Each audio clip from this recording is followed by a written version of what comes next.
ආයුබෝවන් මේ දවස්වල ආයෙමත් අර පාතාල කල්ලි අතර වෙඩි තියා ගැනීම ගැන එහෙම ලොකු කතා බහක් ඇති වෙලා තිනෝ ශ්‍රී ලංකාවේ. ඔව් ඒක ඇත්ත. අර මහජන ආරක්ෂක ඇමැතුමාගේ ගෙදරටත් අමුතු ගල් ප්‍රහාරයක් ගැනත් කතාවක් ගියා නේද? මොකද්ද CL වර්ගයේ කේද? ඔව් ඒකත් එක්කම තමයි මේ සම්පූර්ණ කාරණාව ආයෙමත් උඩට ආවේ. ඉතින් මේ ගැන පාර්ලිමේන්තුවේදීත් මහජන ආරක්ෂක අමාත්‍යවරයා කරුණු දැක්වීමක් කළා. අද අපි ඒ මූලාශ්‍රය අරගෙන මේ தત્ත්වය ඇත්තටම කොහොමද රජය මොනවද කරන්නේ අර කතාබහට ලක්වෙන දේශපාලන සම්බන්ධතා මොනවද කියන එක ගැන ටිකක් ගැඹුරින් බලමු. හොඳයි. ඇත්තටම අමාත්‍යවරයා පාර්ලිමේන්තුවේදී පිළිඅරන් තිබුණා මේක බරපතල තත්ත්වයක් කියලා. මේ වෙඩි තැබීම් වලින් ජීවිත නැති වෙනවා ඒක සුළුෙන් තකන්නේ නැහැ කියලාත් කිව්වා. ඒ වගේම කිව්වා නේද මේක එක රැයකින් විසඳන්න බෑ කාලයක් තිස්සේ ආපු ප්‍රශ්නයක් රට අපරාධකාරයන්ගේ දේශයක් වෙලා තිබ්බා කියලාත් හරියටම ඒ වචනම පාවිච්චි කළා. ඒ කියන්නේ ප්‍රශ්නේ සංකීර්ණයි දීර්ඝකාලීනයි කියන එක එතුමා පිළිගන්නවා. එතකොට මේකේ අනිත් පැත්ත අර කවුරුත් වැඩියෙන්ම කතා කරපු දේ දේශපාලන සම්බන්ධකම් ගැන බුද්ධ්‍යංශ වාර්තාවලින් හෙළි වෙලා තියෙනවා කියන එක. ඔව් ඒක තමයි සමහර වෙලාවට වඩාත්ම අවධානයට ලක්ුණේ අමාත්‍යවරයා කිව්වා බුද්ධ්‍යංශ වාර්තාවලින් මේකට ඍජු දේශපාලන මැදිහත්වීම් තියෙන බව තහවුරු වෙලා තියෙනවා කියලා නම් ගම් මෙහෙමත් පස්සේ කියනවා කිව්ව නේද පොලිස් පරීක්ෂණ වරින් පස්සේ. එහෙම තමයි සඳහන් කළේ. ඒ ප්‍රකාශයත් එක්කම රජය දැනට ගනිමින් ඉන්න පියවර ගැනත් විස්තර කළා. මොනවද ඒ ප්‍රධාන පියවර විදිහට කිව්වේ? එකක් තමයි පාතාල සමාජිකයන් අත්අඩංගුවට ගන්න එක. විශේෂයෙන්ම අර හමුදාවෙන් පැනලා ගිය අයව ඉලක්ක කරලා දැනටම 3000ක් විතර අත්අඩංගුවේ ඉන්නා කියලායි කිව්වේ. 3000ක්. ඒක ලොකු ගාණක්. ඔව් ඒ එක්කම සමහර හමුදා කැඳවුරු වරින් මේ පාතාල කල්ලි වලට ආයුධ ලැබුණද කියලාත් පරීක්ෂණ කරනවලු. ඒකත් බරපතල කාරණයක්. ආයුධ ගැන කතා කරද්දී මේ ආණ්ඩුව ආවට පස්සේ ගිනියවි විශාල ප්‍රමාණයක් අල්ලලා තිනවා කියලාත් කිව්වා නේද? ඔව්. ගිනියවි 1270ක්. ඒකත් ලොකු සංඛ්‍යාවක්.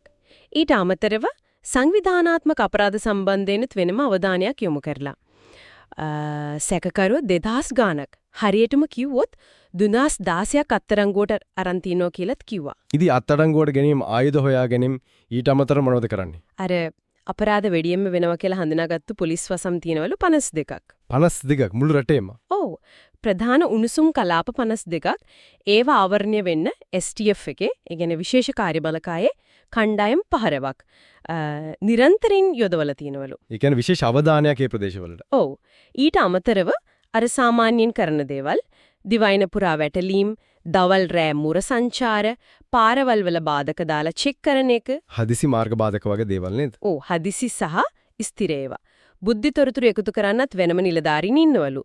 පොලිස් රාජකාරීත් විශේෂ අධීක්ෂණයකට ලක් කරනවා කියලාත් කිව්වා. අනාගත සැලසුමකුත් කිව්වනේ. අර දිස්ත්‍රික් අපරාධ කොට්ටාශ ගැන දේශපාලන සම්බන්ධකම් කතාව තමයි ගොඩක් දෙනෙක්ව හිතන්න පෙළඹුවේ. මොකද අමාත්‍යවරයා කිව්වේ ප්‍රධාන පක්ෂ කීපයකම නම් කියලානේ. ඔව් එතුමා කිව්වේ බුද්ධිතොරතුරු ලැබිලා තියෙනවා ශ්‍රී ලංකා පොදුජන පෙරමුණ, සමගි ජන බලවේගය, එක්සත් ජාතික පක්ෂය මේ පක්ෂවල හිටපු සහ වර්තමාන දේශපාලකයෝ පාතාල කල්ලියක සම්බන්ධකම් පවත්වලා තියෙනවා කියලා. ඒ කියන්නේ පක්ෂ ભેදයක් නැතුව වගේ. ඒ විදිහට තමයි කිව්වුනේ. ඒකත් තව නිශ්චිත කරලා කිව්වා හිටපු ඇමතිවරු, නියෝජ්‍ය ඇමතිවරු, පාර්ලිමේන්තු මන්ත්‍රීවරු විතරක් නෙමෙයි ප්‍රාදේශික මට්ටමේ බලවත් දේශපාලන චරිතත් මේ අය සංවිධානාත්මක අපරාධ කණ්ඩායම් 10ක් එක්ක විතර ඍජු සම්බන්ධකම් තියලා තියෙනවා කියලා බුද්ධ්‍යංශ හොයාගෙනලු. කණ්ඩායම් 10ක් එක්කම. ඔව් ඒ ගණ පරීක්ෂණ දැනටමත් පටන් අරන් කියලාත් කිව්වා. කිව්වා ඒ සම්බන්ධකම් අපරාධ වර්ධනයට බලපෑ බව බුද්ධ්‍යංශ වාර්තා කරලා තියෙනවා කියලාත් ඒ අයට විරුද්ධව පියවර ගන්න කණ්ඩායම් යොදවලා තියෙනවා කියලාත් සඳහන් කළා. හරි. එතකොට මේ ඔක්කොම මැද්දේ අර විපක්ෂ නායකතුමා මතු කරපු කාරණයක්ත් තිබුණා නේද මේක ජාතික ආරක්ෂාවට තර්ජනයක් කියලා? ඔව් ඒකටත් අමාත්‍යවරයා උත්තර දුන්නා. එතුමා කිව්වේ මේ කල්ලි අතර ඇතුලේ ප්‍රශ්න තිබුණට ඒක සමස්තයක් විදියට රාජ්‍ය හෝ ජාතික ආරක්ෂාවට තර්ජනයක් කියලා රජය පිළිගන්නේ නැහැ කියලා. එහෙනම් අපි මේ කතා කරපු දේවල් සාරාංශයක් විදියට ගත්තොත් එක පැත්තකින් රජය පාතාලය මර්ධනය කරන්න ගොඩක් දේවල් කරනවා වගේ පේනවා. අත්අඩංගුවට ගැනීම, අවිසොයා ගැනීම, විශේෂ මෙහියුම්. ඔව් ඒ පැත්තෙන් ක්‍රියාමාර්ග රැස්සක් ගැන කියුණා. හැබැයි අනිත් පැත්තෙන් ඒ එක්කම එළියට එලා මේ ප්‍රශ්නේ කොච්චර ගැඹුරට ගිහින්ද කියන එක විශේෂයෙන්ම දේශපාලන සම්බන්ධතා ගැන බුද්ධ්‍යංශ තොරතුරුත් එක්ක. ඇත්තමම ඒක තමයි සමහර වෙලාවට අපි අන්තිමට හිතන්න ඕන කාරණය.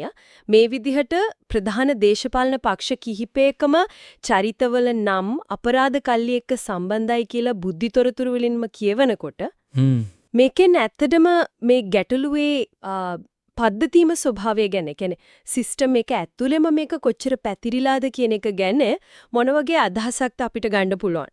ඒ වගේම මේ ජාලයන් ඇතරම කඩලා දාන්න තියෙන අභියෝගයත් හරියටම මේ කියන දේශපාලන සම්බන්ධකම් එක්ක ඒක කොච්චර අමාරු වෙයිද කියන එකත් ලොකු ප්‍රශ්නයක්. ඒක ගැන තමයි ඇත්තටම ගැඹුරින් හිතන්න වෙන්නේ. අද මේ කරුණු කාරණා ගැන කතා කරාට බොහොම ස්තුතියි. අපේ channel එක subscribe කරන්න bell icon එක click කරන්න. Please subscribe our channel and turn on the bell icon. ඒකම like කරන්න, ඊට පස්සේ subscribe කරන්න, notification on කරන්න බොහොම ආදරයෙන් ඉල්ලා සිටිනවා.